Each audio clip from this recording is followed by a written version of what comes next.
How do you clear the root cause of stress in your life? And is this even possible? I'm sure you're aware of the many band-aids to temporarily make stress feel better. Exercise, yoga, a glass of wine, some food. We have all kinds of daily rituals we partake in to take the edge off and to soothe ourselves. But is it possible to actually clear the root cause of stress? Well, that's what we're going to get into here, so pay close attention, because I'm going to hit this from a little different angle than you've probably heard. And it may stretch your thinking. It may sound even like a little difficult to grasp. I'm going to do my best to articulate this in a clear way for you.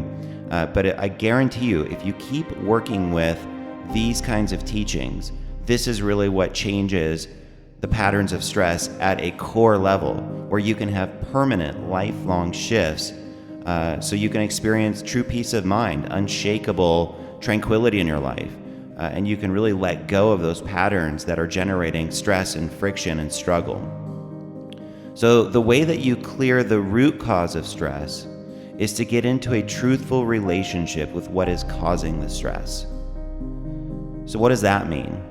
Well, you've probably heard the term the stress response before.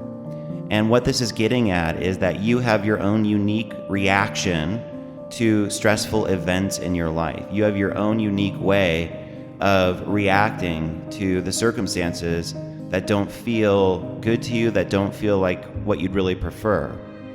And it's how you respond to those events that is determining your stress level. So the first thing you want to do is get really clear on this distinction between your reaction to events in your life and the events themselves. And what we want to have you firmly grasp is that the events are neutral. The events of your life, the circumstances, are inherently empty of meaning. And it's the meaning that you're layering over those events that is generating the stress response. So that is the entry point, the gateway into true freedom with stress, is to acknowledge in your heart that the circumstances of your life appear to be the source of your stress. It's what your partner is saying to you. It's being stuck in traffic. It's work demands. It's your kids. All these external factors appear to be the source of stress, but it's really the story you're telling about those events, the meaning you're overlaying on those events that is causing you stress. Now, if you can start with me there and you're still with me, the next step in this process is to really dig into what meaning, what story are you giving stressful events in your life? And making that correlation between those stories and the sensations that they produce in your body, the feelings of tension, the neurochemicals that are dumped into your system that are reflective of stress and that cause inflammation and rapid thinking and sweating and your heart rate to go up, that all of these things are interlinked. And it starts with the story you're telling, with the meaning you're imparting to life events. And as you tell the same story and impart the same meaning over and over and over again, these become habitual patterns. They basically solidify the neural patterning in our nervous system, so that our identity, our sense of self, gets locked into these stress responses.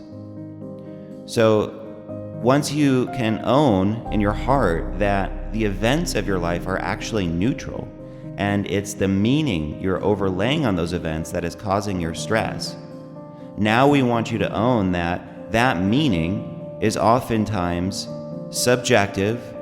It's coming from a place of opinions. It's not truth with a capital T. It's just your own subjective lens that you're seeing life through. And with any subjective lens, and especially the lenses that you're seeing life through that are causing you pain or suffering, stress, they can always be changed. So I want you to sit with that truth in your heart right now, that you can start to shift the way you see events in your life. And even if you've been reacting habitually to so-called stressful events in a way that solidifies more stress and that makes you feel more limited or more contracted, you've been doing that a long time, this can change starting right now. And it's really just about getting into a truthful relationship with yourself.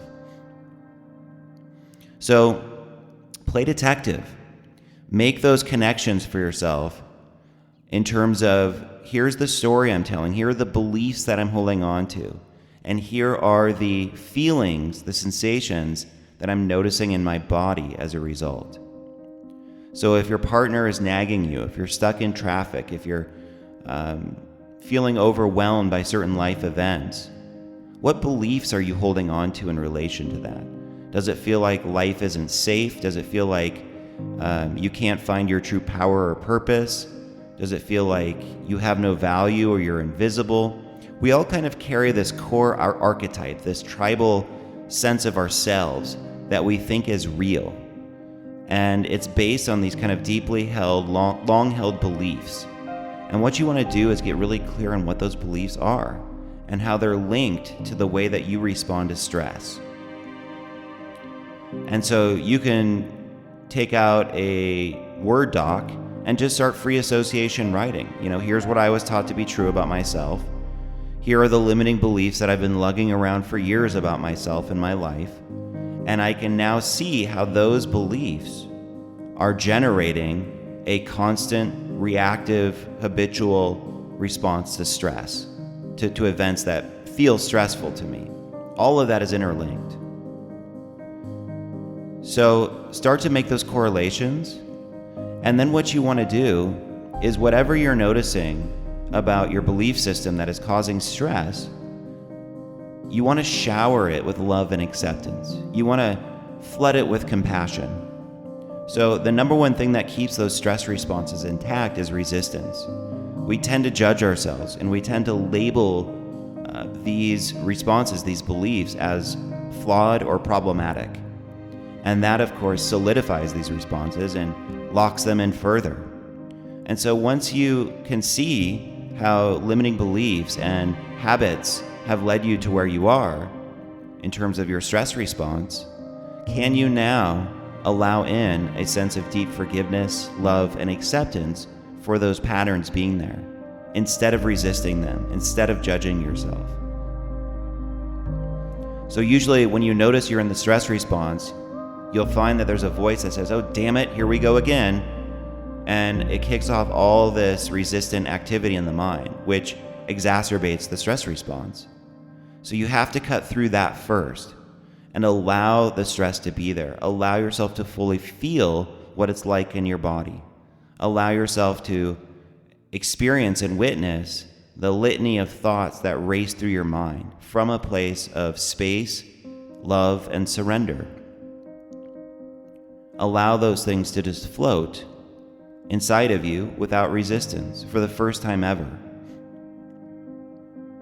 And this alone goes very, very, very deep in terms of cutting through the root cause of stress. Is just stopping the resistance, stopping the judging mind that thinks you are a problem for being stressed out, that thinks the stress is a problem, that thinks the events of your life are a problem. So more and more, you're allowing in this sense of ease and space around what you're calling stress. You're allowing yourself to feel exactly as you feel without resistance.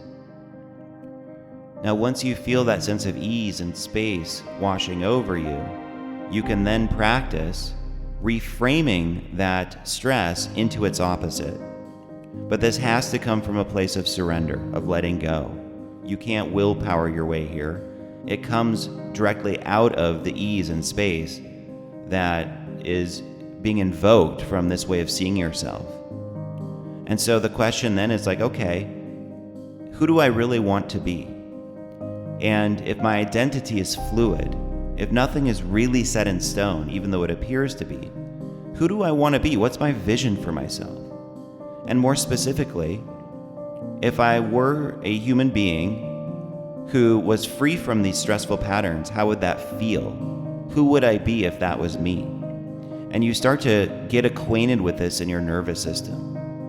So you start to imagine yourself already being free from stress, already having a sense of equanimity and deep composure and not taking yourself too seriously. and not getting triggered by external events. If that was you already, how would that feel for you? Who would you be? And you start to own that and embrace that and carry yourself as if that's already happening. So this is like often called living in the end. It's envisioning your ideal outcome from a place of genuine, heartfelt desire, and then starting to practice already being there in your consciousness. And in a sense, then what you're going to do is reverse engineer that into physical reality. So once you can feel, like get into the feeling state of no longer being a stressed out human, now you want to practice taking action from that place. So when you wake up in the morning and you're this new, you're kind of anchoring in this new sense of self, how do you make your coffee? What do you eat? How do you carry yourself in the morning? If your family is normally what triggers you to feel stress first thing to start the day, now you have this new sense of being. You feel those old triggers coming in. You're going to surround them with space and love and allow them to be there. And then you're going to practice acting as if this doesn't trigger you at all. And there's just infinite space around those triggers. So this is how you rewire your subconscious mind. This is how you shift into a core identity that really works for you. It may feel a little artificial at first. It may feel a little manufactured, but here's the thing. Your habitual stress response is also artificial and manufactured. It just seems more real because that's what your brain has been doing for probably years.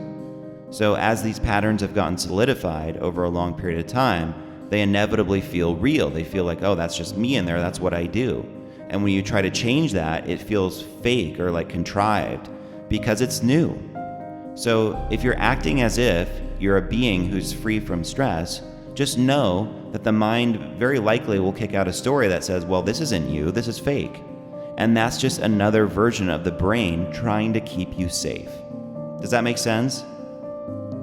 So the brain is very clever at keeping us stuck, at warding off uncertainty and change, even positive change. And of course, holding on to chronic patterns of stress is detrimental to our well-being, to our quality of life. So even when we're trying to embark on a positive path of changing that, the brain can say, ooh, this doesn't feel safe. It's threatening to my safety, my stability. Therefore, I'm going to kick out some stories that resist this and that cause me to continue on with the same harmful patterns. You have to step out of all that and not take your brain so personally and really know in your heart what your vision is here. So this is my framework for healing stress at the root, for liberating these patterns for good. Get clear on the stress response in distinction to the events themselves. The events are neutral. Your response to those events is what you want to focus on. And once we get you there, surrounding those responses, those stressful reactions with love, acceptance, and non-resistance. And then from there, imagining who would I be if I was free from stress? And you start to get acquainted with that in your nervous system. And then you start to reverse engineer that into your physical reality. And you start to train yourself and practice. Act as if that's already happening. And then the last little bonus or addendum to that is when the brain tells a clever story to keep you locked into your suffering, whether it's, skepticism, cynicism, you see through that as well. You don't buy into that. And you continue to act as if this is already here until it just becomes your new normal. It becomes your new default setting. It gets wired into your new identity. That's how all of this works. And you have the ability to do all of this at a very high level. That's how powerful you are. You can reinvent yourself in this way starting today, even if stress has been a dysfunctional companion that you've carried around on your journey for 30, 40, 50 years. It doesn't matter. You can change it starting now, and this is the gateway into it. So if you like this kind of content, be sure to subscribe to the channel, where many of the videos that I'm covering here hit this theme from a variety of different angles. This channel is really about how to clear the root cause of suffering in your life and how to tap into your infinite power as a human and live your life from that place and make it super practical. A lot of these spiritual teachings can be esoteric and abstract and feel like they're kind of hard to grasp. And what we want to do on this channel is make them directly practical and accessible to your daily life. So if you'd like to join me on that journey, be sure to hit the like button on this video, subscribe to the channel, leave me a comment below with your biggest takeaway. I'd love to hear from you, and I'll catch up with you in the next video.